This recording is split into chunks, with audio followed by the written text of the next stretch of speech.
was on antidepressants. He's not anymore. He's the happiest, most healthy, most productive he's ever been in his life. Because we have to change his beliefs and tell him, like, why are you belittling your own self? And why don't you just see what would happen if you just start to believe that you can make some progress here? And that's exactly what happened. It's hard to convince someone who's so stuck in their ways, thinking like, nope, I can't change it because it's, the doctor said it's genetic. But whilst we're talking about all this, depression seems like the enemy that we want to fight against. It's a bad thing that's happening to us. I don't think so. I think it would actually serve us to be grateful for our depression. We can view depression actually as our ally. Depression is these emotions, which is kind of like a thermostat telling us that something is wrong with our lives, that we're living without meaning, that we're overindulging in bad habits. That's actually very beneficial when you think about it. Your body is literally giving you like an unpleasant feeling of like emptiness and purposelessness. You're getting that feeling on purpose to hopefully direct you into the right course of action. We should be grateful for depression, because if we didn't have this feeling that was showing us that we were on the wrong track of life, you wouldn't be watching this video today. You wouldn't have ever really cared about improving your mental health.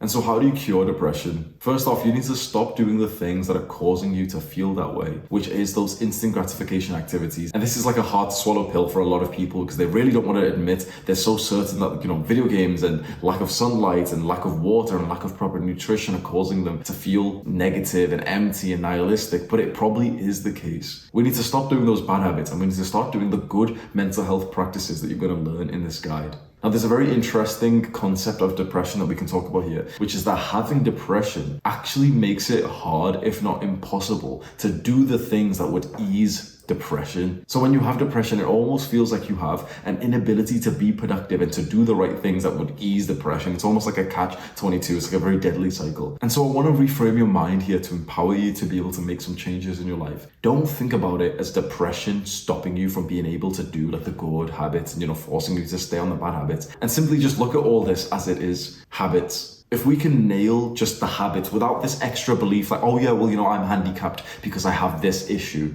And we simply just say, okay, you're struggling with the habit of exercise. Well, there's 100 things I could teach you about that. You're struggling with the habit of diet. Well, there's 100 things I could teach you about that. If we simply change your habits, you will feel better, and your score in that mental health assessment will go down. And so now let's talk about anxiety. How does it feel to be anxious? It feels like you're hyper-vigilant. You're like really, really aware. You're overthinking about bad things that could happen. What's interesting is that anxiety is quite individual and unique